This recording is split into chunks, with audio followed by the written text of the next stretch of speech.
Praise the lord. దేవునికి మహిమ కలుగును గాక.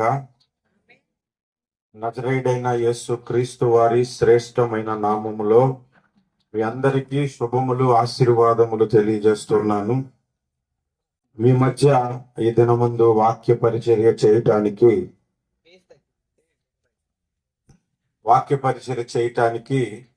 ప్రభు నాకు ఇచ్చిన ధన్యతను బట్టి నేను ప్రభుకి స్తుతిస్తున్నాను. ఒక 4 రోజుల క్రిందట నేను రోజు ఒక ప్రసంగాన్ని తయారు చేసుకొని డైరీలో రాసుకుంటాను. ఆఖరి పేజ్కి వచ్చేసరికి ఒక పేజ్ ఖాళీగా ఉంది. ఆ ఖాళీ పేజ్లో నేను ఒకటి రాశాను. ఈ నెల ఫిబ్రవరి ఆఖరి రోజులో ఎక్కడన్నా మీ వాక్యమును చెప్పే అవకాశం నువ్వు ప్రభు అని ఒక 4 రోజుల కిందట రాసి దాని మీద చేతులుంచి ప్రార్థన చేశాను. ఆ ఫైల్ తెచ్చాను కూడా, మీకు కావాలంటే చూపెడతా. ఈరోజు ఉదయం లేచినప్పుడు క్యాలెండర్ చూస్తే ఈరోజు లాస్ట్ డే. నా ప్రార్థన ఫలించలేదా ఏంటి అనుకున్నాను. దాదాపు మధ్యాహ్నం 12 గంటలు అనుకుంటా, లేదా 11 గంటలప్పుడు పాస్టర్ గారు ఫోన్ చేసి, ఈరోజు ఖాళీగా ఉన్నారయ్యా, ఉంటే మా మందిరంలో వాక్య పరిచయం చేయండి అని చెప్పారు. దేవునికి స్తోత్రం, హల్లెలూయా. ఇది దేవుడు చేసిన కార్యము. ఈరోజు మీ మధ్య వాక్యమును ప్రకటించడానికి ప్రభు నాకు ఇచ్చిన అవకాశము. నేను దాదాపు 16 దేశాల్లో వాక్య పరిచయం చేశాను. మన ఇండియాలో ఒక 10 రాష్ట్రాలు దేవుని వాక్యాన్ని ప్రకటించారు. తమిళనాడు, రాజస్థాను, గుజరాత్, మధ్యప్రదేశ్, పంజాబ్, ఇలాగా కొన్ని రాష్ట్రాలకు వెళ్ళి దేవుని వాక్యాన్ని ప్రకటించడానికి ప్రభు చూపించారు. ఎక్కువ కాలము నా జీవితంలో దేవుని వాక్యము సింగపూర్ దేశంలో చెప్పాను. ఆ తర్వాత ఎక్కువగా దేవుని వాక్యము గుంటూరు జిల్లాలోనే చెప్పాను. దేవునికి స్తోత్రం, హల్లెలూయా. నేను చాలా చోట్లకి మన భారతదేశంలో, ఇండియాలో దేవుని వాక్యాన్ని ప్రకటించడానికి వెళ్ళినప్పుడు ఎక్కువగా ఆడవాళ్ళే కూర్చుంటారు, మగవాళ్ళు కూర్చోరు. ఒకవేళ మగవాళ్ళు సభల్లో కూర్చుంటే స్పీకరు, చర్చ్ పాస్టరు, ఒక ఎల్డరు, ఒక ఇద్దరు, ఒక తబలా కొట్టేవాడు, ఆఖరిన ఒక పెద్దవాళ్ళు, బాగా వయసులో పెద్దలు కూర్చుంటారు. మిగిలినంతా ఆడవాళ్ళే. ఆడవాళ్ళు ఎక్కువ వచ్చేస్తారు పరలోకానికి. చూడండి, దేవునికి స్తోత్రం. మరి మగవాళ్ళకి దేవుని వాక్యం వద్దా, దేవుని సన్నిధి వద్దా, వాళ్ళకి దేవుని రాజ్యానికి వాళ్ళు రారా అంటే మరి వాళ్ళకి ఏం బిజీయో, దేవుని కంటే గొప్ప విషయం మరి ఇంకేముంటుందో నాకైతే అర్థం కాదు. ఈ సమస్తమును సృష్టించిన దేవుని కంటే ఇక గొప్ప విషయం ఏమైనా ఉంటుందా? ఇక అంతకంటే గొప్ప పనులు ఉన్నట్లుగా దేవుని మందిరానికి చాలా మంది రావట్లేదు. కాబట్టి మీ అందరికీ ఒక బాధ్యత అప్పగిస్తున్నాను. ప్రభువా, మా మందిరములో స్త్రీలు ఎంతమంది ఉన్నారో అంతమంది పురుషులు కూడా వచ్చునుగా కానీ ప్రార్థన చేయండి. హల్లెలూయా. సరే, నేను ప్రతి సంవత్సరము, ఈ సంవత్సరం అంతా ఎన్ని వర్తమానాలు దేవుడు నాకు ఇచ్చాడు అనేది ఒక డైరీ రాసుకోవటం నాకు అలవాటు. గడిచిన సంవత్సరంలో 418 మెసేజ్లు తయారు చేశాను కొత్తగా. ఎన్ని ప్రకటించానంటే 200 ప్రకటించాను. ఇంకా 218 ఇంకా ప్రకటించడమే. అలాగ ప్రతి సంవత్సరము దేవుడు ఎన్నో వర్తమానాలు ఇస్తున్నాడు, కొన్ని మాత్రమే చెప్పగలుగుతున్నాం. ఎందుకు ఈ మాటలు చెప్తున్నానంటే, బైబిల్ గ్రంథములో కూడా యోహాను సువార్తలో యేసు చేసిన అద్భుతములు అనేకములు, అవన్నీ రాయాలంటే ఈ లోకములో పుస్తకాలు సరిపోవన్నాడు. కానీ కొన్నే రాసి ఉన్నాయి.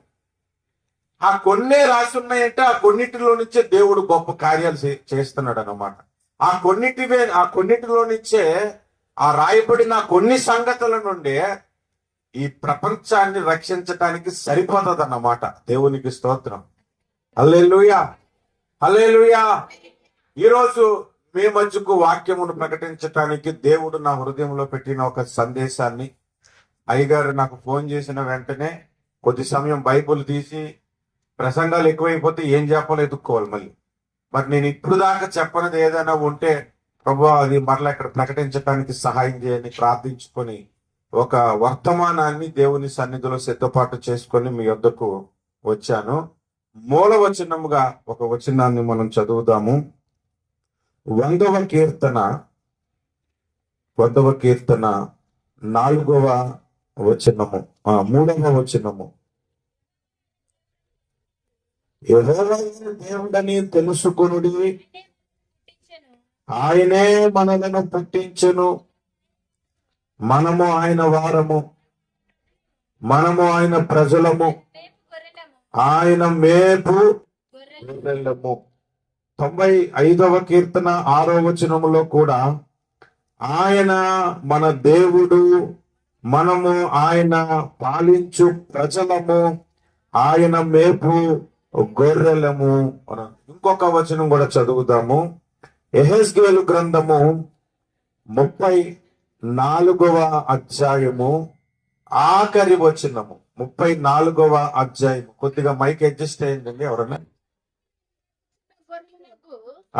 నా గొర్రెలను నేను మేపుచున్న గొర్రెలకు మీరు మనుష్యులు, నేను మీ దేవుడను, ఇదే ప్రభు అయిన యెహోవా వాక్కు. హల్లెలూయా.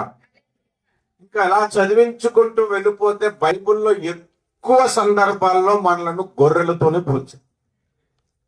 బైబిల్లో మనలను గుర్రాలతో పోల్చాడు, బైబిల్లో మనలను ద్రాక్ష తోటతో పోల్చాడు, అంజూరపు చెట్టుతో పోల్చాడు, సందర్భాన్ని బట్టి సింహంతో పోల్చాడు, నీతిమంతుడు సింహం వలె ధైర్యముగా నుండునని. ఇలాగా అనేకమైన జంతువులతోనూ, మృగములతోనూ, పురుగులతోనూ, పక్షులతోనూ మనలను పోల్చాడు. కానీ ఎక్కువగా మనలను పోల్చిన విషయం ఏంటంటే గొర్రెలతో మనలను పోల్చాడు. హల్లెలూయా. ఇంకొక ప్రాముఖ్యమైన వచనాన్ని చూపెడతాను, మీరు చూడండి. యోబు గ్రంథము 12వ అధ్యాయము 7వ వచనం చూడండి. యోబు గ్రంథము 12:7. అయినను మృగములను విచారించము, అవి నీకు బోధించును, ఆకాశ పక్షులను విచారించము, అవి నీకు తెలియజేయును. చాలు చూడండి. మృగములను ధ్యానించము, అవి నీకు బోధించును. పశువులను ధ్యానిస్తే అది నీకు బోధిస్తుంది. ఏది ధ్యానం చేసినా అందులో నుంచి ఒక ఆధ్యాత్మిక పాఠము మనకి దేవుడు అనుగ్రహించే దేవుడు. హల్లెలూయా. ఈరోజు గొర్రె యొక్క లక్షణములను గూర్చి మనము 9 విషయాలు నేర్చుకుందాం. ఎన్ని విషయాలు? 9 విషయాలు. సరే, అందరూ కళ్ళు మూసుకుంటే ప్రార్థన చేసుకొని వాక్య పరిచయలోనికి మనం దిగిపోతాం. ప్రేమ కలిగిన మా ప్రియ పరలోకపు తండ్రి, సర్వాధికారి, సర్వశక్తిమంతుడా, జీవాధిపతి యేసు క్రీస్తు ప్రభువా, నీకే స్తోత్రములు, స్తుతులు చెల్లిస్తూ ఉన్నాను. అయ్యా, చదవబడిన పరిశుద్ధ లేఖన భాగములలో నుండి ఈ దినమందు మాతో మీరందరూ మాట్లాడమని, మా అందరితో మీరు మాట్లాడమని ప్రార్థన చేస్తున్నాము. కృప చూపించండి, సహాయము చేయమని యేసు క్రీస్తు వారి నామమున ప్రార్థిస్తున్నాము పరమ తండ్రి. ఆమేన్, ఆమేన్. ఒక ఊరిలో ఒక ప్రసంగికుడు ఉన్నాడు. ఆ ప్రసంగికుడికి ప్రసంగం ప్రారంభించడం తెలుసు కానీ ముగించడం రాదు. గంట గాని 2 గంటలు గాని 3 గంటలని చెప్తారు కానీ ఎక్కడ ఆపాలో తెలియదు. సో ఆ మందిరానికి వస్తున్న వాళ్ళు ఈయన ప్రసంగం చేసినప్పుడు 1 గంట వరకు వింటారు. గంట తర్వాత ఒకరి తర్వాత ఒకరు లేచి వెళ్ళిపోతారు. ఎక్కువ సమయం కూర్చున్నాం అనుకోండి, పద్ధతిగా కూర్చున్న వాళ్ళు తర్వాత 2 కాళ్ళు జాబు కూర్చుంటారు. ఆ తర్వాత ఏం చేస్తారు? లేచి అచ్చేడు తిరుగుతారు. ఇంకా సార్లు లేదు, ఇంకా ఆపేయలేక లేడని వెళ్ళిపోతారు. అయితే పాస్టర్మ గారు గమనించారన్నమాట. పాస్టర్ గారు గంటలు వాక్యం చెప్పుకుంటూ వెళ్ళిపోతున్నాడు, ఆయన కాపటం రావట్లేదు, విశ్వాసులు పాపం అది వినలేక వెళ్ళిపోతున్నారని పాస్టర్ గారికి హెచ్చరించింది. అయ్యా, ఈ ఆదివారం నుంచి నువ్వు వాక్యము చెప్పినప్పుడు 1/2 గంట నుంచి గంట లోపే చెప్పు, అంతకు మించి చెప్పొద్దు. చాలా స్ట్రిక్ట్ గా చెప్పింది అనమాట. చెప్తే ఆయన వచ్చాడు. వచ్చిన తర్వాత అక్కడి నుంచి అలా ఆవిడ చెప్తుంది, ఆపే ఆపే, టైం చూపించి ఆపే ఆపే అన్నా కూడా ఈయన అదేం పట్టించుకుంటుంది. ఎక్కడ ఆపాలో తెలియట్లేదు ఈయనకి. ప్రసంగం చేసుకుంటూ 3 గంటలు ప్రసంగం చేసేసాడు. ఇంకా లాభం లేదు. ఇంటికి వచ్చాక మరలా పాస్టమ్ గారు అన్నారంట, నువ్వు ఇలాగైతే సంఘంలో ఎవరు ఉండరు, ఇప్పుడే నీకు చెప్తున్నాను, గంట కంటే ఎక్కువ చెప్పదంటే నేను ప్రసంగం ఆపలేకపోతున్నాను పాస్టమ్ గారు, మరి మీరే ఏదైనా ఒక సలహా ఇవ్వన్నానంటే, అయితే ఒక పని చేస్తాను, ఒక చాక్లెట్ తెచ్చి నీకు ఇస్తాను, నువ్వు ప్రసంగం ప్రారంభించినప్పుడు నోట్లో పెట్టుకో, అది అరిగిపోయింది అనుకో ప్రసంగం ఆపేయమని చెప్పి. సరే అని చాక్లెట్ తెచ్చి ఇస్తే చాక్లెట్ తీసుకొని నోట్లో పెట్టుకొని ప్రసంగం స్టార్ట్ చేశాడు. గంట అయిపోతుంది ఆపట్లే. ఎప్పుడు 2-3 గంటల కాదు కూడా 5 గంటలైన ప్రసంగం ఆపట్లే. ఈ జనాలందరూ వెళ్ళిపోవడం మొదలు పెట్టారు. పాస్టర్ మంది, ఏమయ్యా ఎన్నిసార్లు చెప్పాలి నీకు, గంటకే ఆపేమన్నా 5 గంటల నుంచి నువ్వు ప్రసంగం చేస్తున్నానంటే, నువ్వు ఇచ్చిన చాక్లెట్ అరగలేదని తీసి ఇస్తుంది కోటు బటన్, సూట్ వేసుకున్న బటన్ ఇచ్చేసింది. అది ఇంకెప్పుడు కలుగుతుంది, అది అరగదు. సో నాకు ఆ ప్రాబ్లం లేదు. 10 నిమిషాల ప్రసంగాలకు అలవాటే, టీవీలో ప్రసంగించడం అలవాటే, గంట ప్రసంగించడం అలవాటే, రాత్రంతా ప్రసంగించడం అలవాటే. ఇప్పుడు మీకు ఇచ్చేసాను ఛాన్స్, ఎన్ని గంటలు చెప్పమంటారు? నేను గంటలు అన్నా, నిమిషాలు కదా. గంట ఓపికైనా గంట వరకు వినగలరా? గంటలోపు చాలా కొని మీరు చెప్పిన దాన్ని బట్టి చెప్తాను, అంతకంటే ఇంకేం చెప్పను. యేసు ప్రభు కూడా వారు వినుటకు శక్తి కలిగిన కొలదే చెప్పాడట, అంతకుమించి ఎక్కువ చెప్పలేదట. కానీ అక్కడ ఉన్న వాళ్ళు వినటానికి ఎంత శక్తి కలిగిన వారు తెలుసా? ఒకసారి 3 రోజులు విన్నారు ప్రసంగాన్ని. 3వ రోజు ఇంకా తిండి సంపాదించుకోవడానికి బయటకు వెళ్ళమంటే, ఇంకెందుకులో బయటకు వెళ్ళి ఇప్పుడే సంపాదించుకుంటాను, 5 రొట్టెలు 2 చేపలను అద్భుతం చేశాడు. మనమేం అన్ని గంటలేం చెప్పుకోవట్లేదు, 1 గంటే కదా. ఆ గంట శ్రద్ధగా దేవుని వాక్యాన్ని మనము విందాం. గొర్రెలకు ఉన్న లక్షణాల్లో అతి ప్రాముఖ్యమైన మొదటి లక్షణం ఏంటంటే, అది తొందరగా తగ్గిపోదు. గొర్రెకున్న లక్షణం ఏంటి? తొందరగా తప్పిపోతుంది అన్నమాట. చాలా ఈజీగా తప్పిపోయే జంతువు ఏదైనా ఉందంటే అది గొర్రె మాత్రమే. గొర్రె చాలా తొందరగా తప్పిపోయే లక్షణము కలిగినది. మిగిలినవేవి తొందరగా తప్పిపో. మీరు పక్షులు చూడండి, పెంచండి, అది ఊరంతా తిరిగిన సాయంత్రానికి వచ్చేది తప్పిపోదు. కుక్కలు చూడండి, తప్పిపోవు. మీరు ఎప్పుడైనా ఎక్కడ పడితే అక్కడ కుక్కలు ఉంటున్నాయి కదా, మీరు చూడండి, వీధికే ఏం చేసుకుంటాయేమో, ఆ వీధి దాటి ఇంకో దగ్గరికి వెళ్ళవు, అక్కడే తిరుగుతాయి, అవి తప్పిపోవు. ఏ జంతువు తొందరగా తప్పిపోదు, ఏ పక్షి తప్పిపోదు. కానీ గొర్రె మాత్రం తప్పిపోయి అది ఎక్కడెక్కడో తిరుగుతుంది. దానికి ఉన్న మొదటి లక్షణం ఏంటి? తప్పిపోవటం. మనకి కూడా ఉన్న మొదటి లక్షణం ఏంటో తెలుసా? తొందరగా తప్పిపోతాం. ఎక్కువగా మనం తప్పిపోయే విషయం ఏంటంటే, మాట విషయంలో తప్పిపోతాం. ఏ విషయంలో? మాట విషయంలో వెంటనే తప్పిపోయే లక్షణం మనకే ఉంది. ఎన్ని మాటలు ఇచ్చుంటామో, ఎన్ని వాగ్దానాలు చేసి ఉంటామో, చాలా ఈజీగా మనము తప్పిపోతాం. అందుకే యాకోబు పత్రిక 3వ అధ్యాయము 1వ వచనములో 2వ వచనములో చూడండి ఏమి రాస్తుందో. యాకోబు పత్రిక 3వ అధ్యాయము 2వ వచనం. అనేక విషయములలో మనమందరము తప్పిపోవచ్చున్నాము. ఒక విషయము కాదు, అనేక విషయములలో తప్పిపోవచ్చున్నాము. అందులో మొదటిగా మనం ఆలోచిస్తే, మొదటిగా మాట విషయంలో తప్పిపోతాం. అందుకే మాట విషయంలో యాకోబు పత్రికలో ఏమి రాయబడిందంటే, అదే పత్రిక మీరు చదువుకుంటూ వస్తే, మన మాట గురించి మాట్లాడుతూ ఇంకొక మాట చెప్తున్నాడు. ఏంటో తెలుసా? రేపేమి సంభవించునో మనకు తెలియదు, కనుక ప్రభువు చిత్తమైతే చేస్తానని చెప్పమన్నాడు తప్ప ఖచ్చితంగా నేను చేసేస్తానని చెప్పొద్దు. నేను పరిచయం చేస్తున్నప్పుడు చాలా వర్తమానాలు చెప్తున్నాను, కానీ రికార్డ్ చేసుకోలేకపోతున్నాం, వాయిస్ రికార్డ్ చేసుకుంటున్నాము.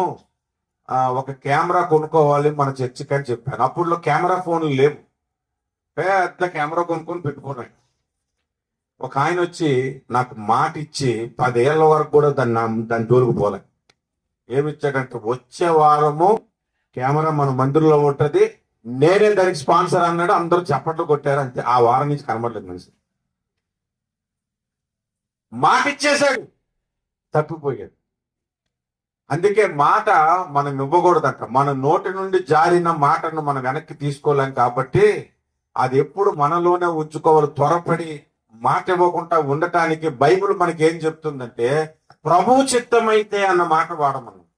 ఏం చేసినా ప్రభు చిత్తమైతే, ప్రభు చిత్తమైతే వాడమన్నాడు కదా అని ప్రభు చిత్తమైతే ప్రార్థన చేస్తాను, ప్రభు చిత్తమైతే ఆదివారం వస్తాను చర్చకని చెప్పకండి. మళ్ళీ మాట విషయంలో ఇంకా మనం ఎక్కువగా ఏ విషయంలో తప్పిపోతాం చెప్పండి? చెప్పనా? దశమ భాగం ఇవ్వటంలో తప్పిపోతాం. ఒకవేళ ఇక్కడ ఉన్న వాళ్ళందరినీ కరెక్ట్గా ఎంక్వైరీ చేసి, మీరు కరెక్ట్గా దశమ భాగం ఇచ్చిన వాళ్ళు ఎంతమంది అని అంటే, ఎంతమందిలో ఒక 2-3 వస్తారు. నాకు తెలుసు 1000 మందిలో ఓ 10 మందో 20 మందో వస్తారు. అందులో తప్పిపోతాం మనం. చాలా విషయాల్లో మనకి తప్పిపోయే అలవాటు ఉన్నది. తొందరగా తప్పిపోయే అలవాటు మనకే ఉంటుంది. ఒక ఆయన ప్రతి వారము మందిరానికి వస్తున్నాడు, సడన్ గా మానేశాడు. ఎందుకు మానేశాడు అని అంటే, ఇన్ని రోజులు మందిరానికి వచ్చాను, ఇన్ని వారాలు మందిరానికి వచ్చాను, నేను వస్తున్నాను కానీ నా ఆర్థిక పరిస్థితి బాగోట్లేదు అని చెప్పి మానేశాడు. కనుక ఈజీగా తప్పిపోతాం. ఆ వ్యక్తిని తీసుకురావడానికి ఎంత కష్టపడాల్సి వచ్చింది, ఎంతమంది ప్రార్థన చేశారు, సేవకుడు ఎంతగా మాట్లాడాడు, ఎన్ని సందేశాలు విన్నాడు, ఎంత ప్రార్థన జరిగింది. కానీ చిన్న విషయంలో, చిన్న కారణం చేత తప్పిపోతాం. మనం ప్రార్థన విషయంలో తప్పిపోవట్లేదా? ప్రతిరోజు కరెక్ట్గా టైం టు టైం ప్రార్థన చేస్తున్నావా? ఎన్నోసార్లు ప్రార్థన విషయంలో కూడా మనము తప్పిపోయినటువంటి వారమే. దేవుని సన్నిధి విషయంలో తప్పిపోతున్నాం, సిద్ధాంతాల విషయంలో తప్పిపోతున్నాం. కొత్తగా ఎవరైనా ఆ రోడ్డు పక్కన ఒక మందిరాన్ని స్టార్ట్ చేసి, ఇక్కడ అద్భుతాలు స్వస్థతలు బాగా జరుగుతాయనంటే ఇక్కడ నుంచి పారిపోయి కూడా కొంతమంది ఉంటారు. తొందరగా తప్పిపోతాం మనం. తప్పిపోయే లక్షణము గొర్రెకు ఉన్నది. మొట్టమొదటిగా విశ్వాసుల్లో కూడా ఎక్కువ మందికి తప్పిపోయే లక్షణం ఉంటుంది. కనుక ఆ విషయంలో జాగ్రత్త పడాలి. మనము ప్రతి విషయంలో మనము జాగ్రత్త పడాలి. అయ్యా, ఇప్పుడు మనల్ని ఎలాగా గొర్రెలతో పోల్చాడు కదా, మరి గొర్రెకి తప్పిపోయే లక్షణం ఉంది కాబట్టి తప్పిపోతున్నాం, తప్పేముంది అని అనకండి. ఎందుకంటే యేసు ప్రభు ఒక సందర్భంలో పాము వలె వివేకముగా ఉండుమన్నాడు. మరి పాము దేన్ని ఎక్కువ పోలుస్తారు? సాతానికే కదా. మరి సాతాన్ని పొగిడాడు, అప్పుడు పొగిడాడని అనుకుంది. ఎందుకంటే వాడి తెలివిని పొగిడాడు కానీ వాడిని కాదు కదా. అలాగే గొర్రెలో తప్పిపోయే లక్షణం ఉంటుంది. తప్పిపోయే గొర్రెగా నేను ఉండకూడదు అనేది దేవుని చిత్తము. హల్లెలూయా, హల్లెలూయా. ఇది మొట్టమొదటి విషయం. బాగా గుర్తుపెట్టుకోండి. ఏ విషయాల్లో మీరు తప్పిపోతూ ఉన్నారో ఆ విషయాల్లో జాగ్రత్తగా ఉండండి. తప్పిపోకుండానట్లు మీకు మీరే ఒక కట్టడలాగా నిర్ణయించుకోండి, జాగ్రత్త తీసుకునండి. రెండవది గొర్రెకున్న రెండవ లక్షణం ఏంటంటే, తప్పిపోతే తిరిగి రాదు. తప్పిపోతే తిరిగి రాదు. ఇందాకే చెప్పాను కదా, పక్షులు వెళ్ళిపోయినా తిరిగి వచ్చేస్తాయి. కుక్కలు వేరే ఊర్లో వదిలేసాం అనుకోండి, 10 రోజులు మన దగ్గర ఉంచుకొని మనం అటువైపు వెళ్తే మన దగ్గరికి అది తిరిగి వచ్చేస్తాం. ఈ మధ్య యూట్యూబ్ లో ఒక చిన్న వీడియో పెట్టాడు ఒక ఆయన. చిన్నప్పటి నుంచి ఒక సింహాన్ని పెంచాడు, చిన్న పిల్లప్పటి నుంచి. అది పెద్ద వరకు పెంచాడు, దానికి మాంసం పెట్టి అన్ని పెంచాడు. ఆ ఊర్లో వాళ్ళందరూ సింహాన్ని చూసి భయపడుతున్నారని చెప్పి దాన్ని అడవిలో వదిలేయమని చెప్తే తీసుకెళ్లి అడవిలో వదిలేశాడు. బండిలో జీప్లో పెట్టుకొని తీసుకెళ్లి అడవిలో వదిలేసి యజమానుడు ఇంటికి వచ్చేసాడు. ఇంటికి వచ్చేసిన తర్వాత 6 నెలల తర్వాత అటువైపు వెళ్తే అది ఎలా గమనించేసిందో, ఎలా పసిగట్టేసిందో, పరిగెత్తుకుంటూ వచ్చి ఆ జీప్ ఎదురుగా నిల్చుండిపోయింది. జీప్ ఎదురుగా నిల్చుండి అది భలే గుర్తు పెట్టుకుంది. మనం అలా కాదు, తప్పిపోతే ఇంక తప్పిపోయినట్టే, ఇంక మళ్ళీ తిరిగి రాము. బైబిల్లో మీరు ఒక మాట చూడండి. యెషయా గ్రంథము 1వ అధ్యాయము మూడవ వచనం చూడండి. మూడవ వచనము. ఆ ఎద్దు తన కామందును ఎరుగును, గాడిద సొంత వాని దొడ్డి తెలుసుకొనును. చూసారా? ఈ ఎద్దులు మీరు ఎప్పుడైనా గమనించండి. ఒకసారి ఒక పల్లెటూరులో ఏం జరుగుతుందంటే, రోడ్డు మీద ఎద్దుల బండి వెళ్ళిపోతుంది. దాన్ని ఎవరు నడపట్లే. దానిలో ఆ ఎద్దుల బండి మీద కొన్ని గడ్డి మోపులు, కొన్ని కూరగాయలు అన్ని పెట్టేసి ఉన్నాయి. అది వెళ్ళిపోతూనే ఉంది. అది ఎక్కడికి వెళ్తుందని అనుకుంటున్నాం మనం. యజమానుడు పొలం దగ్గర దానికి అన్ని కట్టేసి దానికి ఒక దెబ్బ కొట్టి వెళ్ళిపోమంటే తిన్నకెళ్ళి ఇంటి దగ్గర అవుతుంది. అక్కడి నుంచి మళ్ళీ అక్కడి నుంచి పంపించి దానికి ఇంకేం అవసరం లేదు, అంత పర్ఫెక్ట్గా వెళ్తుంది. దారి తప్పిపోదు ఎద్దు. మరి ఇంకొక ఇంటికి కూడా వెళ్ళిపోదు. గాడిద కూడా అంతే, తన సొంత వాని దొడ్డిని ఎరుగును అంటుంది. హల్లెలూయా, హల్లెలూయా. టర్కీ దేశంలో ఒక దొంగ ఉండేవాడు. ఆ దొంగ గాడిద మీద వచ్చి దొంగతనాలు చేసేవాడు. ఆ దొంగను పట్టుకోవటానికి పోలీసులు చాలా విధాలుగా ప్రయత్నం చేశారు, దొరకలేదు. ఇప్పుడు ఒకరోజు ఎలాగైనా పట్టుకోవాలని పకడ్బందీగా పోలీసు శాఖను అంతటిని ఏర్పాటు చేసి పట్టుకుందని చూస్తే గాడిదని పట్టుకున్నారు, కానీ ఆయన పట్టుకోలేక గాడిదని తీసుకొచ్చి స్టేషన్ దగ్గర కట్టేశారు. ఆ గాడిద కొరకు వస్తాడేమో అని చూశారు. 10 రోజులైంది రాలేదు, నెల రోజులైంది రాలేదు. నెల రోజుల తర్వాత స్టేషన్ ఎస్ఐ ట్రాన్స్ఫర్ అయిపోయి వెళ్ళిపోయాడు. కొత్త ఎస్ఐ వచ్చాడు. ఆయన బైబిల్ బాగా చదివాను. ఈ గాడిద ఏంటంటే ఇక్కడ కట్టి ఉందనంటే, మన దేశంలో ఒక పెద్ద పేరుగాంచిన దొంగ ఉన్నాడు కదా, ఇప్పుడు వచ్చి దొరకలేదు. వాడి గాడిద ఇది. వాడు మిస్ అయిపోయాడు, కానీ వాడి గాడిద దొరికింది. గాడిద కొరకు వస్తాడేమో అని ఇక్కడ కట్టి ఉంచాము. ఆయన బయట లోపలికి వెళ్ళిపోయి బైబిల్ తీసి చదువుతుంటే గాడిద సొంత వాని దొడ్డ ఎరుగునని ఉంది కదా, ఆ గాడిద ఇప్పే దొంగ దగ్గరికి అదే తీసుకెళ్తుంది అన్నది. తిన్నగా ఇంటికి తీసుకెళ్ళిపోయింది. తిన్నగా ఇంటికి తీసుకెళ్ళిపోయింది. అంత నమ్మకంగా వెళ్ళిపోతుంది. తప్పిపోదు. తప్పిపోయినా మళ్ళా తిరిగి వచ్చేస్తాడు. గొర్రెకి అలా కాదు, తప్పిపోతే తిరిగి రాదు. లోకాసు వార్త 15వ అధ్యాయంలో ఒక మనుషునికి 100 గొర్రెలు ఉండి 99 అందులో ఒక గొర్రె తప్పిపోతే 99 గొర్రెలను విడిచిపెట్టి ఆ ఒక్క గొర్రె కొరకు వెతకటానికి వెళ్ళడా అని రాసిందా లేదా? ఎందుకు రాసింది? అది తప్పిపోతే తిరిగి రాదు. మనకు కూడా చాలా మందిలో ఉన్న లక్షణం ఏంటంటే, తప్పిపోతే తిరిగి ఏదో పొరపాటు జరిగిపోతే, ఏదో తప్పి జరిగిపోతుంది, మందిరానికి మానేస్తారు. ఆ తర్వాత రావాలనిపించినా రాకుద్ది. ఇది ఎవరైనా పిలిచినా రాకుద్ది. ఒక్కోసారి ఇంకా బలవంతంగా కూర్చోబెట్టి నువ్వు రావాలమ్మా, నువ్వే గొప్పతనం, నీ అంత సింగర్ లేరు, నీ అంత పాటగాళ్ళు లేరని బాగా పొగిడితే అప్పుడు వచ్చేస్తాయి. పోతే పోయిన అని వదిలేసామంటే ఇక రారు, ఎప్పటికీ రారు. మనకున్న లక్షణం అదే. గొర్రెకున్న మొదటి లక్షణం తొందరగా తప్పిపోతుంది. రెండవది, తప్పిపోతే తిరిగి రాదు. సో మనం నేర్చుకోవలసిన పాఠం ఏంటంటే, తప్పిపోతే తిరిగి రాకుండా ఉండటం కాదు, తప్పిపోయినా మరలా తిరిగి తప్పిపోయిన కుమారుడిలాగా ఎత్తుకుంటూ వచ్చేయాలి. హల్లెలూయా, హల్లెలూయా. లోకాసు వార్త 15వ అధ్యాయంలో తప్పిపోయిన గొర్రె, పోగొట్టుకున్న నాణ్యము, ఆ తర్వాత తప్పిపోయిన కుమారుడు గురించి ఉంది.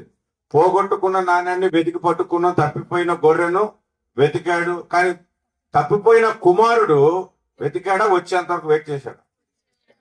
తిరిగి వచ్చాడు కదా. మనం తిరిగి రావాలని దేవుడు మాట్లాడుతున్నాడు. హల్లెలూయా, హల్లెలూయా. గొర్రె గురించి ఎన్ని లక్షణాలు ఉన్నాయని చెప్పాను నేను? ఎన్ని చెప్పాను? 2. Thank you so much. ఏ ఒక్కరు సరిగ్గా చెప్పకపోయినా ప్రసంగం ఇంట్రెస్ట్ రాదు, నీరసం వచ్చేస్తుంది. సో చక్కగా చెప్పారు కాబట్టి 3వ పాయింట్కి మనము వెళ్దాము. గొర్రెకున్న 3వ లక్షణము ఏమిటంటే, ఈ గొర్రెలకు ఈజీగా గొడవలు పెట్టవచ్చు. తెలుసా మీకు? ఇప్పుడంటే తెలియదు, కానీ నా చిన్నప్పుడు నేను హిందువుగా ఉండి యేసు ప్రభువుని ఎరిగి రక్షణలోనికి వచ్చాను. దసరా వచ్చింది అనుకోండి, 10 రోజుల ముందే గొర్రెలను కొని ఈ గొర్రెలు పట్టుకొని ఊర్లో తిరిగేవాడిని అనమాట. ఎందుకు? దబలాట. గొర్రెకు పోటీలు పెట్టడానికి. అవి కొట్టుకుంటే ఎంత సరదా. ఇప్పుడు కూడా అప్పుడప్పుడు యూట్యూబ్ లో గొర్రెలు పొడుచుకోవడం చూస్తుంటారు. అవి ఎలా పొడుచుకుంటుంటే కాళ్ళు పట్టుకొని ముందు వెనక్కి సరదా గుద్దుకొట్టేది కదా. ఆ రెండు కట్లకి గొడవ పెట్టాలంటే దానికి దీనికి మధ్య ముందు గొడవలే ఉండవు. ఎలా గొడవ పెట్టవచ్చో తెలుసా? దీని కొమ్ము తీసుకుని దాని పక్కన పొడిపించి, దాని కొమ్ము తీసుకుని దీని పక్కన పొడిపించామంటే సరే వెనక్కి వెళ్ళి వెంటనే కొట్టుకుంటాయి. మనకు కూడా లక్షణం. ఇక్కడ మాట తీసుకెళ్ళి అక్కడ చెప్పి, అక్కడ మాట తీసుకెళ్ళి ఇక్కడ చెప్పి మనం పక్కన నుంచి వస్తే ఇవి కొట్టుకుంటాం. చాలా ఈజీగా విశ్వాసులకు మధ్య గొడవ పెట్టవచ్చు, విశ్వాసులకి పాస్టర్కి మధ్య గొడవలు పెట్టేవచ్చు, పాస్టర్కి మధ్య కూడా గొడవలు పెట్టేవచ్చు, పెద్దలకి విశ్వాసుల మధ్య గొడవలు పెట్టి చాలా ఈజీ. ఇక్కడ మాట తీసుకెళ్ళి అక్కడ మాట తీసుకొచ్చి ఇక్కడ చెప్తే సార్ ఇంక కొట్టేసుకో. ఈ గొర్రెలు కొట్టుకునేటప్పుడు ఎలా కొట్టుకుంటాయంటే, ఇంకా నా తల నొప్పి వచ్చేస్తుంది, ఇంకో దెబ్బ కొడితే పగిలిపోయేలాగా ఉందన్నంత వరకు కొట్టి కొట్టి కొట్టి ఇంకా పారిపోతాం. అంతవరకు తెచ్చుకుంటాం. అరే ఎవడో పక్క నుంచి పొడిచాడు, అది కావాలని పొడలని గొడవ పెడతాడని అనుకోదే గొర్రె, కొట్టుకుంటే కదా. మనము కూడా అంతే. చాలా సందర్భాల్లో మనం కూడా అంతే. నాకు తెలిసిన పాస్టర్ గారు ఉన్నారు, నన్ను ఒక సంస్థలోనికి రమ్మని ఆహ్వానం పలికారు అన్నమాట. మీరు ఈ సంస్థలో ఉండి పనిచేరి చేయండి.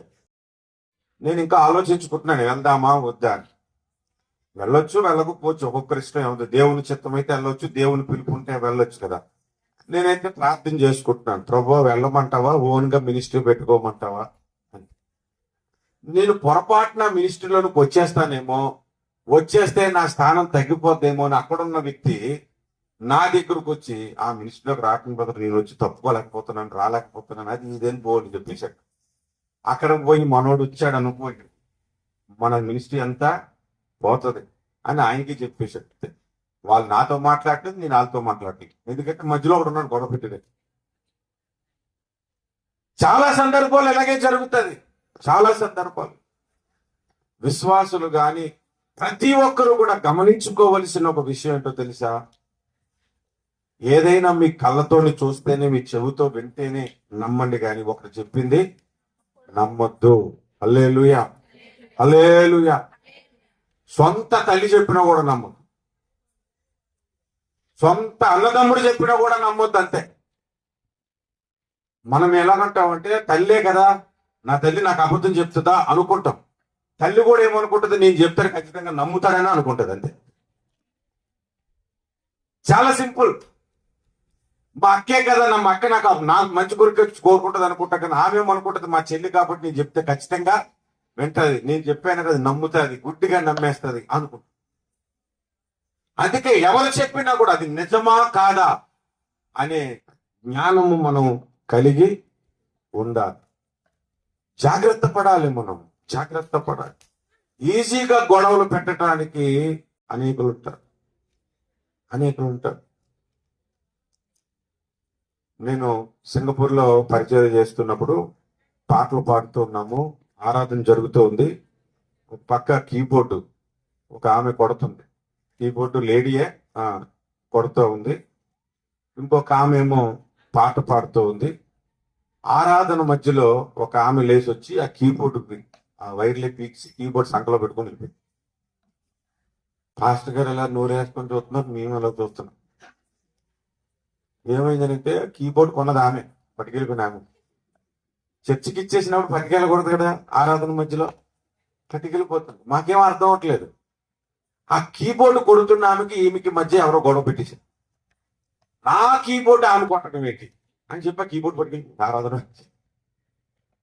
తీరా చూస్తే ఇద్దరికి మధ్యన ఎప్పుడు మాట్లాడుకుంది లేదు, ఎప్పుడు గొడవాడుకుంది లేదు, ఎప్పుడు తిట్టుకుంది లేదు. వీళ్ళిద్దరికి మధ్యన ఒక ఆయన గొడవ పెట్టేసి, మనకి ఈజీగా గొడవలు పెట్టేవచ్చు. మనకి ఈజీగా గొడవలు పెట్టి. కాబట్టి గొర్రె నుంచి మనం నేర్చుకోవాల్సిన ఒక లక్షణం ఏంటి తెలుసా? తొందరగా ఆత్మ సంబంధమైన గొర్రెగా మనం ఉండి ఎవరు చెప్పిన మాటలను తొందరగా మీరు నమ్మవద్దు. చాలా జాగ్రత్తగా ఉండాలి. హల్లెలూయా, హల్లెలూయా. 3 విషయాలు చెప్పుకున్నాం. 4వ విషయానికి మనం వెళ్దాము. యెషయా గ్రంథము 53వ అధ్యాయము 7వ వచనం మీరు చూడండి.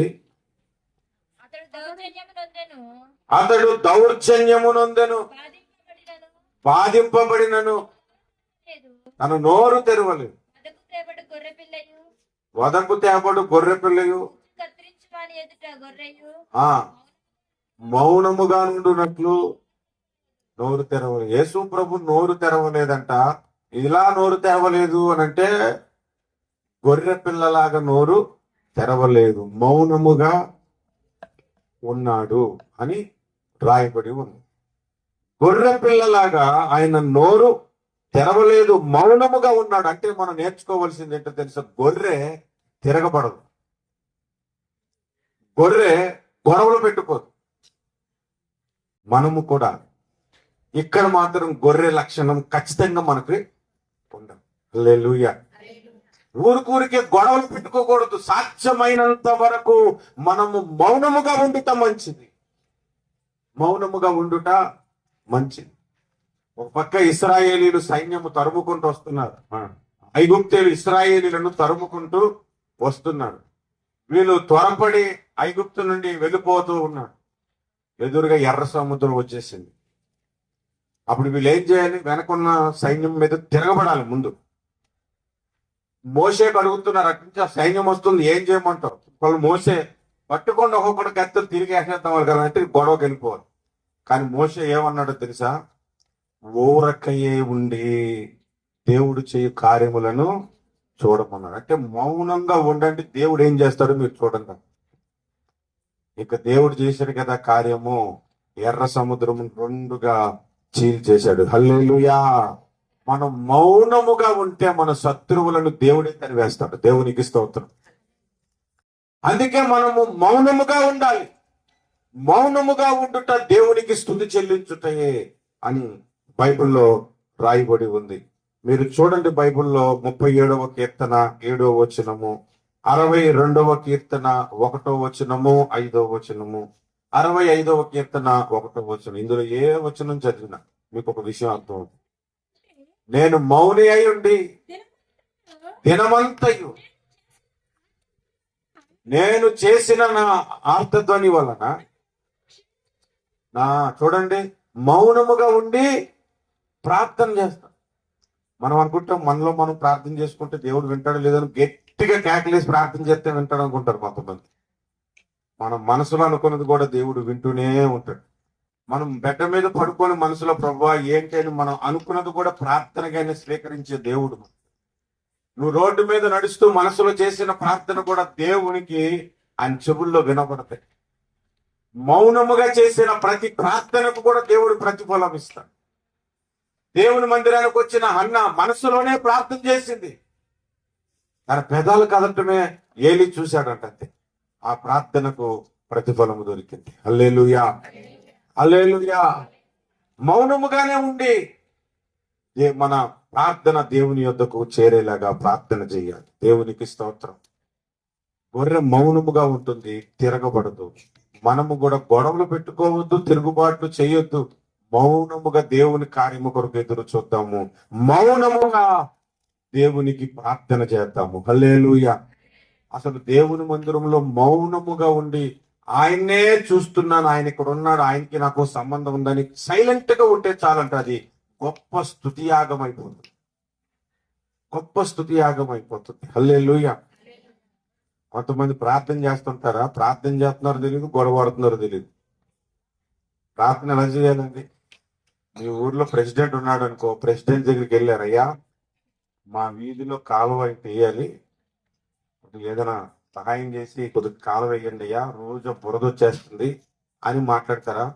అయ్యా వెయ్యాలి ఏయో అంటారా? అలాగే మాట్లాడతాం. కొంతమంది దేవుని దగ్గర ఎలా ప్రార్థన చేస్తారు సార్? ప్రభువా నువ్వు ఇస్తున్నావు అంటే ఇస్తున్నావు ఇస్తున్నావు ఇస్తున్నావు ఇస్తున్నావు అడుగుతున్నావా? దేవునితో గొడవ పడుతున్నావు కూడా తెలియదు. అదే దుష్టుని గర్దించాలనుకో, అప్పుడు యేసు నామమున ఈ దురాత్మను నేను బంధిస్తున్నాను బాగుంటది. అప్పుడు పోయి ఈ దురాత్మ బయటికి వెళ్ళిపోనుగాక అని అనకూడదు. ఏ సందర్భంలో ఎలాగ మనం వాయిస్ రేజ్ చేస్తున్నామో తెలుసుకోవాలి. ఎప్పుడు మౌనంగా ఉండాలో తెలుసుకోవాలి. ఎప్పుడు గద్దించాలో తెలుసుకోవాలి. ఉదయాన్నే లేచి నేను ప్రేయర్ వాకింగ్ చేస్తాను ప్రతిరోజు కూడా.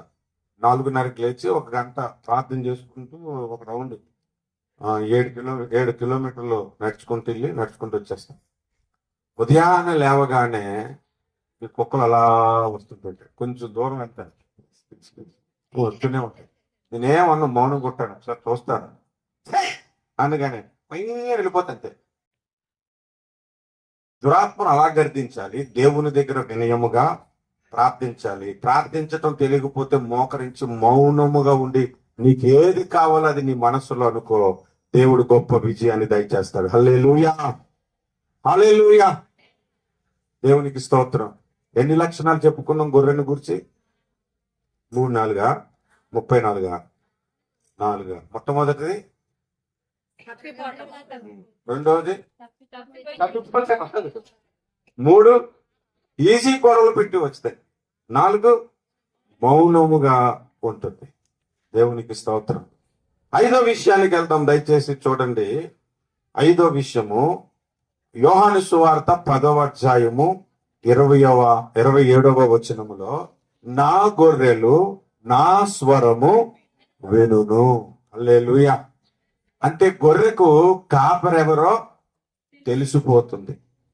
ఇది మనం జ్ఞాపకం పుచ్చుకోండి. గొర్రెకు కాపరెవరో తెలుసు. ఒకసారి గొర్రెలంట సేలో గడ్డి మేస్తూ ఉన్నాయి. యువతల గొర్రెల కాపరు ఉన్నాడు. ఈ గొర్రెల కాపరి విసలేస్తాడు అనమాట. విసలేయగానే గొర్రెల ఎత్తి చూసి తిన్నగా ఆయన దగ్గరకు వచ్చేస్తాడు. ఈయన విసలేస్తూ వచ్చేతనే కదా అని ఒక ఆయన విసలేశాడు, రావట్లేదు. అంటే విసలే కదా, అది ఎలా గమనిస్తుందో, ఎలా పసిగెట్టేస్తుందో, ఇది యజమానుడు వేసిన విజిల్ అని ఆ సంగతి అర్థమైపోతాయి. ఆ విజిలేసినప్పుడు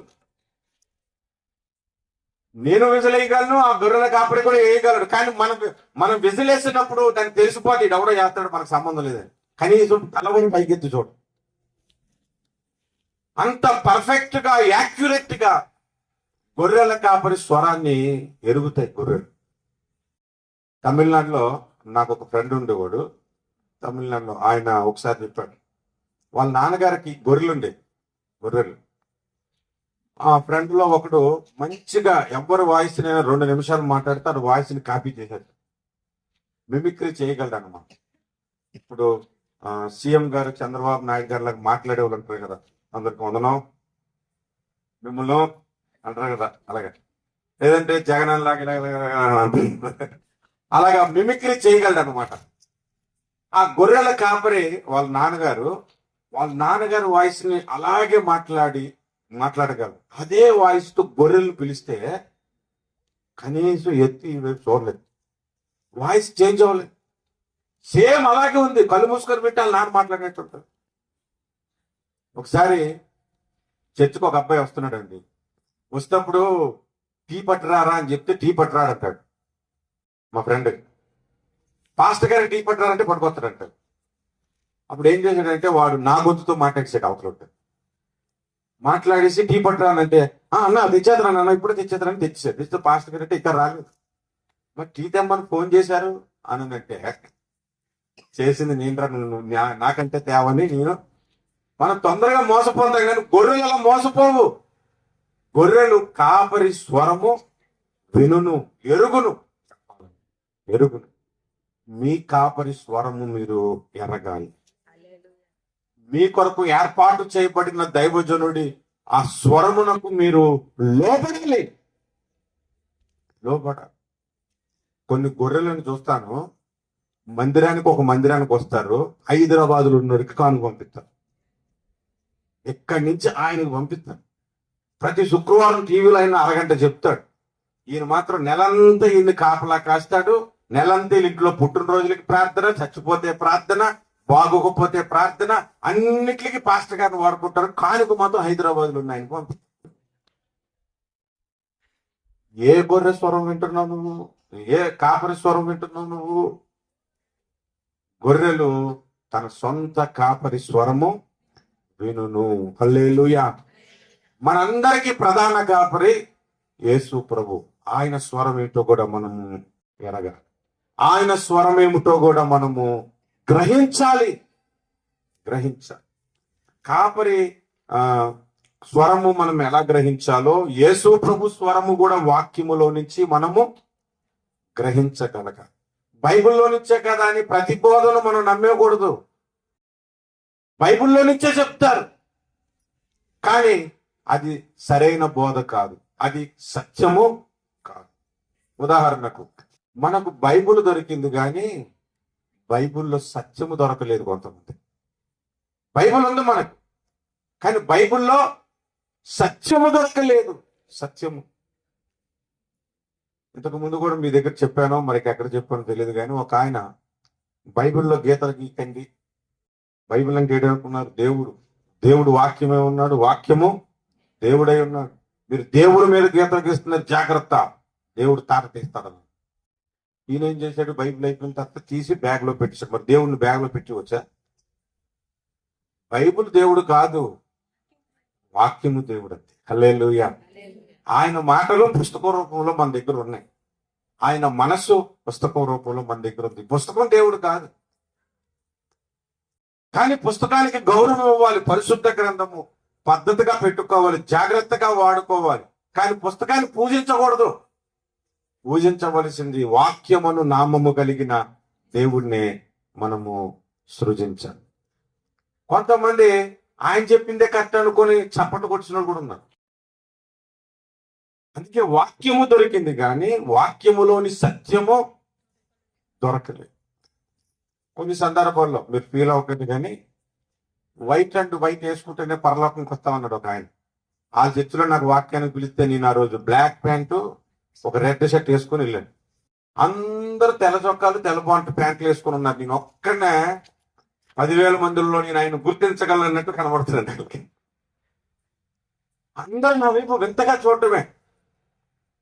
ఆ తర్వాత నాకు అర్థమైంది పాస్టర్ గారి మాటల్లో, నీ జీవితంలో ఒక్కసారైనా వైట్ అండ్ వైట్ వేసుకున్నావు, లేకపోతే పర్లకూడమని అన్నాడు. ఈయన బ్లాక్ కలర్ షూ వేసుకున్నాడు, మరి అది కూడా వైట్ వేసుకోవాలి కదా. షూ మాత్రం బ్లాక్ కలర్ వేసుకున్నాడు. మళ్ళీ ఆ పాస్టర్ బైబిల్లో తెల్ల అంగి ధరించాలని ఉంది, కానీ ప్రతిరోజు తెల్ల బట్టలు వేసుకోమని. తెల్ల బట్టలు వేసుకొని పాపాలు చేయొచ్చా? తెలుపు దేనికి సూచన తెలుసు అసలు చెప్పనా? పరిశుద్ధతకు సూచన అని మనం ఆత్మీయ పాఠం చెప్పుకుంటాం. అసలు తెలుపునే ఎందుకు దేవుడు బైబిల్లో రాయించాడనంటే, ఏ కలర్ అయినా తెలుపు మీద కనబడదు. అంటే అన్ని కలర్లకు ప్రతినిధి తెలుపు. నువ్వు ఏ కలర్ అని వేసుకో, పరిశుద్ధంగా ఉండు, అది బోధ. అంతేగాని తెల్ల చొక్కా వేసుకుంటేనే పరలోకానికి వస్తాము అని అంటే, మరి ఆఫ్రికా వాళ్ళు ఉండడమే నల్లగొంటారు, పరలోకానికి రారా? చైనా వాళ్ళు బల్లులు కప్పలు తిని ఇష్టానుసారిగా పూజిస్తారు, తెల్లగా ఉంటారు, పరలోకానికి వచ్చేస్తారు వాళ్ళు. బాగా ఆలోచించండి. ఏది పడితే అది మనం నమ్మేయకూడదు. వాక్యములోని స్వరం ఏమిటో, వాక్యములోని సత్యం ఏమిటో గొర్రెలాగా మనము దాన్ని గ్రహించాలి. హల్లెలూయా. మీరు పాటలు పాడతారు కదా దేవుని మందిరంలో, అన్ని పాటలు పాడే కదా. ఆత్మ సంబంధమైన పాటలే పాడదు, ఏది పడితే అది పాడదు. కొత్త పాటలు వచ్చేసాయి. తెలుసును డాడీ, తెలుసును పప్ప, అలాంటి పాటలు పాడకండి. పూర్ణాత్మ కూడా పోతుంది బయట. మొక్కకుంటా ఉండగలనా అంటారు, డ్యాన్స్ చేస్తారు. అలాంటి పాటలు పాడితే ఏముంటదండి? దేవుని సంబంధమైన పాటలు ఏమిటో, వాక్యముతో రాసిన పాటలు ఉన్నాయి. అసలు దేవుడు మనకి ఆంధ్ర క్రైస్తవులు పుస్తకం ఇచ్చిన అది ఒకటి చాలు పరలోకానికి తీసుకెళ్ళిపోవటానికి. అంత బలమైన పాటలు అవి. దేవునికి స్తోత్రం. అవి రిపీటెడ్ గా 100 సార్లు పాడుకున్నా ఇంకా ఆత్మ మనలో అభిషేకం ఎక్కువ ఉంటుంది తప్ప ఉన్నది పోదు. కొన్ని పాటలు ఉంటాయి, ఆ పాట పాడగానే అభిషేకం అంతా బయటకు పోదు.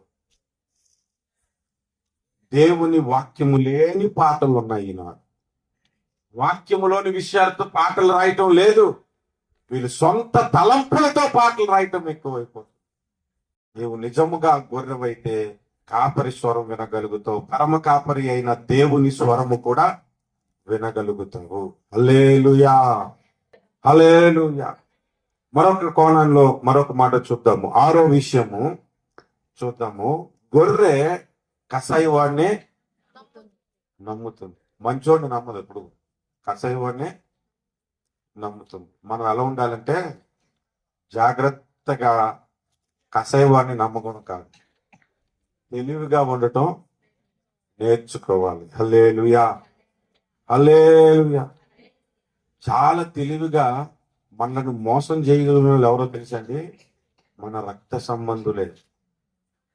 బాగా గుర్తుపెట్టు. వెరీ ఈజీగా నిన్ను మోసం చేయగలిగిన వ్యక్తులు రక్త సంబంధులే. వాళ్ళు ఒక్కసారి కాదు మోసం చేసి, చిన్నప్పటి నుంచి మోసం చేసుకుంటూ వస్తారు. తెలివిగా ఉండటం నేర్చుకోండి. ఎక్స్పీరియన్స్ తో చెప్తున్నాను నేను, మామూలు విషయం కాదు, బాగా ఎక్స్పీరియన్స్ తో చెప్తున్నా. నాకు నా తల్లే మోసం చేసేసింది, నా తల్లే మోసం చేసింది, అన్నదమ్ములు మోసం చేశారు, అందరూ మోసం చేసిన వాళ్ళు. నేను పార్కులు ఉన్నాను కదా, నాకు తెలియదు కదా, మొత్తం అంతా దోచుకోవటం మొదలు పెట్టాను. నేను ఇండియాకి దిగిన తర్వాత ఫ్లైట్ దిగి బస్సు ఎక్కి ట్రైన్ ఎక్కి వచ్చి ఆటో ఎక్కితే ఆ ఆటో మీద రాసింది నీ రక్త సంబంధులను నమ్మొద్దని రాసింది. అది చూసి ఎవడో పాపం దెబ్బతినేసి ఉంటాడులే రాసుకున్నాడు అనుకున్నా. తర్వాత దిగిన తర్వాత తెలిసింది నాకు, అది మన గురించి ముందే దేవుడు హెచ్చరిస్తుంటాడు. చాలా జాగ్రత్తగా ఉండాలి. మన చుట్టూ ఉంటారు కొంతమంది మనల్ని మోసం చేసేస్తారు, చాలా నమ్మకంగా మోసం చేసేస్తారు, చాలా నమ్మకంగా మనల్ని వచ్చేస్తారు. చాలా జాగ్రత్తగా ఉంటారు. ఒకసారి నేను సింగపూర్లో ఉన్నప్పుడు ఒక పాస్టర్ గారు హైదరాబాద్ నుంచి ఫోన్ చేశారు. అయ్యా నేను సింగపూర్ వస్తున్నాను, మీ మందిరంలో నాకు వాక్యం ఇవ్వండి అయ్యా అని అన్నాడు. అన్నమాట సరే దేవుని సేవకులు కదా, వస్తే నేను ఇస్తానులేండి అని అన్నాడు. అన్న తర్వాత మరి ఎవరిని పడితే వాళ్ళని పిలిచి వాక్యం ఇచ్చేకూడదు కదా, వచ్చి ఏం బోధిస్తారో తెలియదు అని హైదరాబాద్ లోనే నాకు తెలిసిన ఇంకొక పాస్టర్ గారికి ఫోన్ చేసి, అయ్యా ఈ పాస్టర్ గారు మీకు తెలుసా, నాకు ఫోన్ చేశారు, సింగపూర్ వస్తాడట, మరి మా మందిరంలో వాడబడతాను అవకాశం ఇవ్వమన్నారు, ఇవ్వమంటారు అంటే ఇవ్వండి, చాలా మందికి బాప్తిస్మాలు ఇచ్చి వెళ్తాడని అన్నాడు. అని అంటే నాకు అర్థం కాలేదు. చాలా మందికి బాప్తిస్మాలు ఒకటి అంత బాగా చెప్తాడా వాక్యం అన్నాను. మీకు అర్థమైపోతే ఆయన ఇస్తారు, బాప్తిస్మం ఇస్తే ఇంకా తిరగలేదు అన్నాను. నాకు అర్థం కావట్లేదు. ఆయన చెప్తున్న బాప్తిజం ఏంటంటే ముంచేస్తాడని. బాప్తిజం అంటే ఏంటంటే వచ్చాడంటే కొంతమందిని ముంచేస్తాడని అని అన్నా. అనగానే అయితే ఇలాంటి ముంచుడు కార్యక్రమం మాకెందుకని చెప్పి నేను అవకాశం ఇవ్వలేదు. మాకు తెలిసిన మందిరానికి వచ్చాడు, నిజంగానే 10 మంది దగ్గర కొంతమంది డబ్బులు పోగేసుకుని అందరికి 10 మందికి బాప్తిస్మం ఇచ్చేసాడు. బాప్తిజం అంటే నిజంగా బాప్తిజం 10 మందిని ముంచేశాడు. చాలా నమ్మకంగా మోసం చేసే వాళ్ళు ఉన్నారు.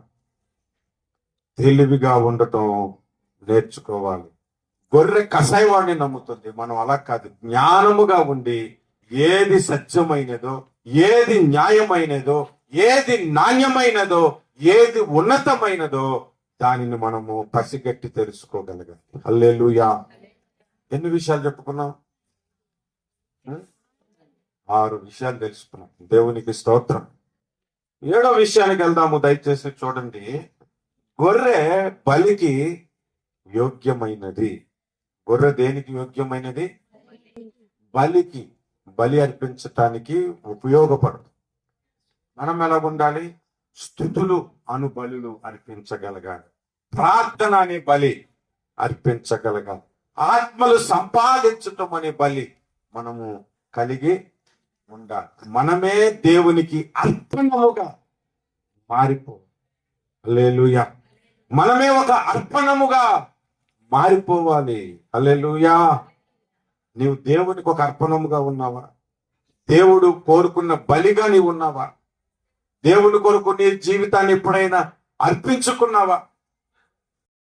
మనము కూడా అటువంటి స్థితిలోనే మన బ్రతుకులు ఉండాలి. హల్లెలూయా. ఒకసారి ఒక చర్చ్ బిల్డింగ్ కడుతున్నారు, పెద్ద చర్చ్ కడుతున్నారు. అక్కడికి కొంతమంది పనులు వచ్చి పని చేస్తున్నారు. రోజు పాస్టర్ గారు, పాస్టర్ అమ్మ, చర్చ్ బ్రదర్స్ కొంతమంది టీ తీసుకొచ్చి ఆ పని చేసే వాళ్ళకి టీ టైంలో టీ ఇస్తున్నారు. అలా టీ ఇస్తున్నప్పుడు పాస్టర్ గారు అందులో కొంతమంది అన్యులు వచ్చి కూడా పనులు చేస్తున్నారు. చర్చ్ పనులు చేస్తుంటే వాళ్ళకి యేసు ప్రభు గురించి చెప్పాలని అందులో ఒక ఆయనకి, అయ్యా యేసు ప్రభు నమ్ముకో, ఆయన నీ పాపముల కొరకు సిలువలో మరణించాడు, నీ పాపముల కొరకు మరణించి తిరిగి లేచాడు, ఆయన నమ్ముకుంటే నీ బ్రతుకు బాగుంటుంది, మరణం తర్వాత నువ్వు పరలోకానికి చేరుకుంటావు, నీ కొరకే ఆయన చనిపోయాడు, ఆయన చనిపోయి నిన్ను రక్షిస్తున్నాడు అని సువార్త చెప్తే ఆయన ఎంత చెప్పినా వినట్లేదు. నా కొరకు ఆయన ఎందుకండి చనిపోవడం? ఏ నా కొరకు చనిపోవాల్సిన అవసరం ఏంటండి? ఆ? నన్ను బ్రతికించడానికి ఆయన ఎందుకు చనిపోవాలి అని ఆర్గ్యుమెంట్ చేస్తూ వచ్చాడు. సరే, ఈ బిల్డింగ్ కడుతూ ఉన్నారు. చాలా ఎత్తున పైన సిలువ పెట్టడానికి వెళ్ళారనమాట. వెళ్తున్నప్పుడు కిందన కొన్ని గొర్రెల కాపర్లు మందలకు వెళ్ళిపోతారు. ఈ పైన సిలువ పెడుతూ పెడుతూ ఈ సువార్త విన్నాడు కదా ఆయన, నమ్మని వ్యక్తి ఉన్నాడు కదా ఆయన, జారిపోయి కింద పడిపోడు గొర్రెల మీద పడ్డాడు. పడగానే ఒక గొర్రె చచ్చిపోయింది. అప్పుడు ఆయన అంటాడు, ఈ గొర్రె నా బదులు ఈ గొర్రె చచ్చిపోయింది. అప్పుడు ఆయనకు అర్థమైందంట, నా కొరకు ధర్మ గొర్రె అయిన యేసు చనిపోయాడు. హల్లెలూయా. మనము కూడా యేసు కొరకు చనిపోయేంత వరకు కూడా మన బ్రతుకులు ఉండాలి. చచ్చిపోవటానికి కూడా మనము సిద్ధపడిపోవాలి. యేసు కొరకు ఆయన విడిచిపెట్టకూడదు. అంత అర్పణము కలిగిన జీవితం మనం కలిగి ఉండాలి. హల్లెలూయా. ఒకవేళ ఈ రాత్రి యేసు ప్రభు కొరకు చనిపోయే పరిస్థితి నాకు వస్తే నేను చచ్చిపోతాను అనుకున్న వాళ్ళు ఎంతమంది ఉంటారు? రియల్ గానే సౌత్ ఆఫ్రికాలో ఒక సంఘటన జరిగింది. సౌత్ ఆఫ్రికాలో ఆయన సంఘానికి వేల మంది వస్తుంటే మురిసిపోతున్నట్ట పాస్టర్ గారు.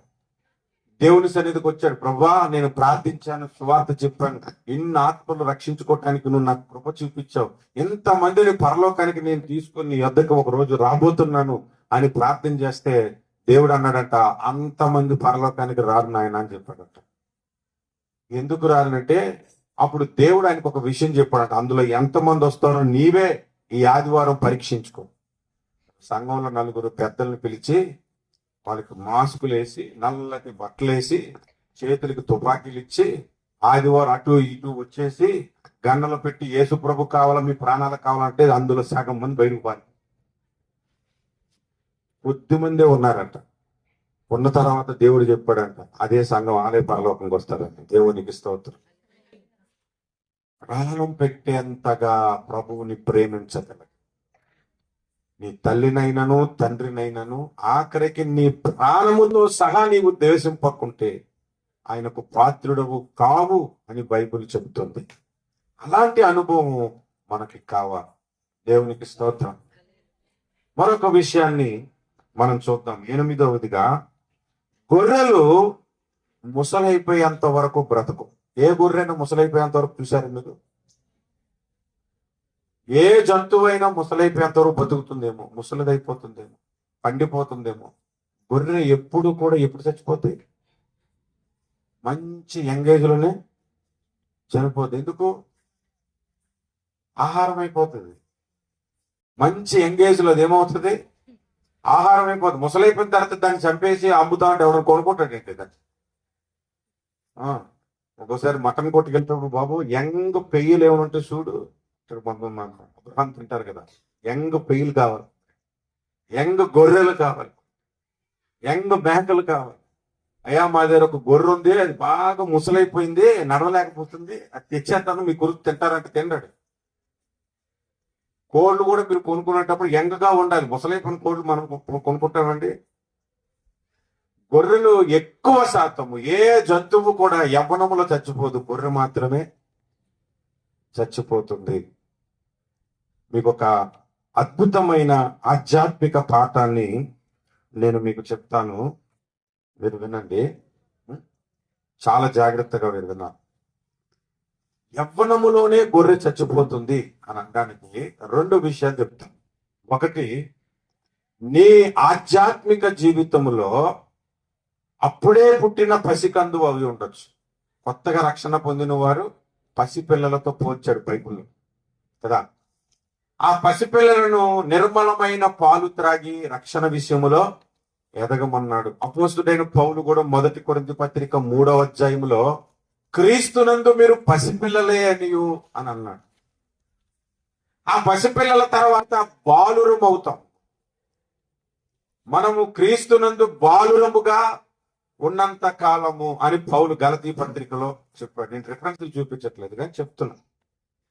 ఆ తర్వాత హెబ్రీ పత్రిక 5వ అధ్యాయానికి వస్తే మీరు యవ్వనులు అనే మాట రాయబడి, ఎక్కడైనా ఆధ్యాత్మిక జీవితంలో మీరు ముసలివాళ్ళని రాసింది బైబిల్లో? నీ శరీరానికి ముసలితనం వస్తుందేమో, నీ దేహమునకు వృద్ధాప్యం వస్తుందేమో గాని నీ ఆత్మకు ఎప్పుడూ ముసలితనము రాదు. బాల్యం ఉంటుంది, పసితనం ఉంటుంది, యవ్వనం ఉంటుంది. ఆ యవ్వనము ఆధ్యాత్మిక జీవితంలో ఫరెవర్. దేవునికి స్తోత్రం. హల్లెలూయా. దానికి పోలికగానే యవ్వనములోనే గొర్రెలు చచ్చిపోతున్నాయి. మనము నిత్యము ఆత్మ సంబంధమైన యవ్వనులము. హల్లెలూయా. యవ్వనస్తుల కోటాలు పెట్టుకుంటామా? ముసలోళ్ళు రారనుకోకుంటే. చాలా మంది ముసలోళ్ళు వస్తున్నారు అనుకోండి, ముసలోళ్ళు రావద్దని కాదు, మన శరీరానికి ముసలితనం ఉందేమో కానీ మన ఆత్మకు ముసలితనము లేదు, వృద్ధాప్యము లేదు. కనుక అందరూ యవనస్తులే దేవుని సన్నిధిలో. హల్లెలూయా, హల్లెలూయా. మనకు వృద్ధాప్యము రాదు ఆధ్యాత్మిక జీవితం. అందుకే మరి యోహాను పత్రిక మీరు చదివితే మొదట చిన్నపిల్లలారా, రెండవది తండ్రులారా అన్నాడు, మూడవది యవనస్తులారా, తర్వాత ముసలోళ్ళ అన్నాడా? అంటాడు. మన ఆధ్యాత్మిక జీవితం యొక్క స్థిరత్వం ఏంటంటే బాల్యము, తండ్రి ఒకట, యవనస్తుల ఒకట. ఇది ఆర్డర్ అన్నమాట. ఇది ఆర్డర్. బలవంతుని చేతిలో యవనస్తులు బాణముల వంటి వారని బైబుల్ చెబుతుంది. నీ శరీరానికి ముసలితనం వచ్చినా పర్లేదు, ఆధ్యాత్మిక జీవితంలో నీవు ఎప్పుడు యవ్వనుడవే. దేవునికి స్తోత్రం. హల్లెలూయా. ఇది మొట్టమొదటి విషయం. రెండు విషయాలు చెప్తానని కదా. రెండవది, పరలోకములో ముసలోళ్ళు ఉండరు. 80 ఏళ్ళప్పుడు నీవు చనిపోయిన పరలోకంలో నిగనిగలాడుతూ 20 ఏళ్ళు పెళ్ళకున్న అలా కనబడుతుంది. ముసలితనం అక్కడ ఉండదు. ఒకవేళ చిన్నప్పుడే చనిపోయాడు అనుకోండి, పరలోకానికి వెళ్ళాడు అంటే పరదేశకు వెళ్తారు, తర్వాత అక్కడి నుంచి పరలోకానికి వెళ్తారు, వెళ్ళాడు అనుకోండి. 20 ఏళ్ళ తర్వాత ఆడు ఎంత యవ్వనంగా ఉంటాడో అంతవరకు ఎదుగుతారు, అక్కడి నుంచి అలా ఉండిపోతాడు. నిత్య యవ్వనం పరలోకములో మన దేహమునకు, మన ఆత్మకు, మన ప్రాణముకు ఉంటుంది. హల్లెలూయా. అక్కడ ముసలోళ్ళు ఉండరు. ఏమమ్మా నువ్వు భూమి మీద కర్ర పట్టుకొని ఇలా వచ్చి వందనాలన్నో, ఏంటి ఎంత స్ట్రాంగ్ గా ఉన్నావు అని అనుకోవడమే కానీ అక్కడ ముసలోళ్ళు ఉండరు. అది మనకు నేర్పిస్తున్న పాఠమే ఈ గొర్రె యవ్వనంలో చనిపోతుంది. హల్లెలూయా. గొర్రె యవ్వనంలో చనిపోవటానికి మూడో కారణం ఏంటో తెలుసా? యేసు ప్రభువు కూడా యవ్వనములోనే తన ప్రాణమును మనకు అర్పించాడు. హల్లెలూయా. ఒకసారి ఒక పాస్టర్ గారు చెప్పారు, ముసలైపోయిన గొర్రెలంట ఒక్కసారి కూడా నా లైఫ్ లో చూడలేదండి, ఉండవు. గొర్రెల కాపరిని వెళ్ళి అడిగాడంట, బాగా పండు ముసలైపోయినటువంటి గొర్రెలు మీ దగ్గర ఉంటాయంటే, అసలు అప్పుడు దాకా మేమెందుకని రుచుతాం, అమ్మేస్తాం, లేదా చంపేస్తాం, దాన్ని తల కోసేస్తాం, అమ్మేస్తాం దాని మాంసం, కానీ అప్పుడు దాకా ఉండదు. కాబట్టి ఇదొక లక్షణం. ఆఖరి లక్షణము దగ్గరికి మనము వెళ్దాము. దయచేసి చూడండి. గొర్రె ఆహారముగా మారిపోతుంది. గొర్రె ఆహారముగా మారిపోతుంది. మనము కూడా ఇతరులకు ఆహారముగా ఉండాలి. ఇతరులు మన దగ్గర నుంచి భుజించేటట్లుగా మన బ్రతుకు ఉండాలి. హల్లెలూయా. ఎంతమందికి నీవు నీ దగ్గరున్న వాక్యము చేత వారిని నింపుతున్నావు? ఎంతమందికి నీవు నీకున్న ఆధ్యాత్మిక అనుభవం బట్టి వారిని నింపుతున్నావు? వారి ఆధ్యాత్మిక దాహమును నీవు తీరుస్తున్నావు, వారి ఆధ్యాత్మిక ఆకలిని నీవు తీరుస్తున్నావు. ఈ అనుభవం కూడా మనకు ఉండాలి. హల్లెలూయా. చూడండి, గొర్రెకు ఎన్ని లక్షణాలు ఉన్నాయి? 9 లక్షణాలు ఉన్నాయి.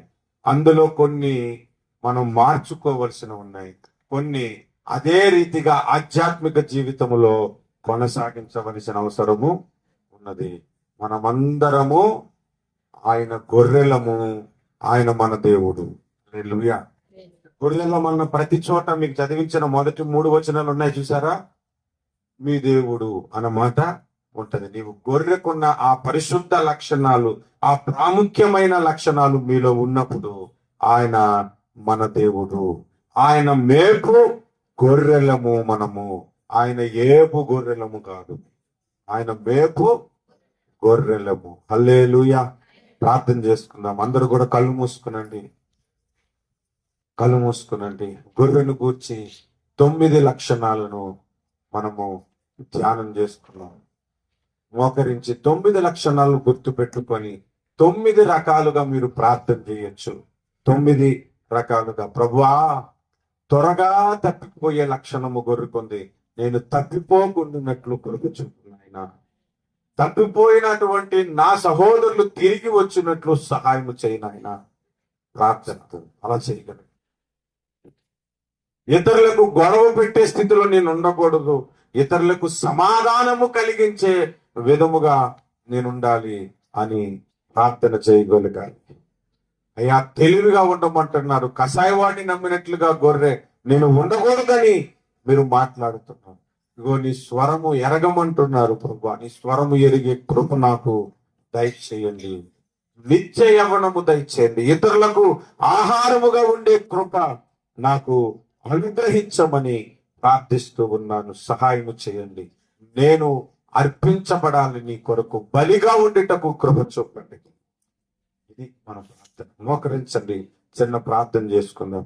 ప్రేమ కలిగిన మా ప్రియ పరలోకపు తండ్రి, గొర్రెల వలె మేము తప్పిపోతూ ఉన్నప్పుడు మమ్మలను వెదికి రక్షించిన దేవుడవు నీకు స్తోత్రాలు ప్రభువా.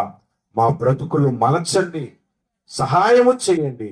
జ్ఞానము కలిగి ఉండటానికి కృప చూపండి. మీ దీవెనలతో నింపండి, మీ కనికరముతో నింపండి. సహాయము చేయండి ప్రభువా.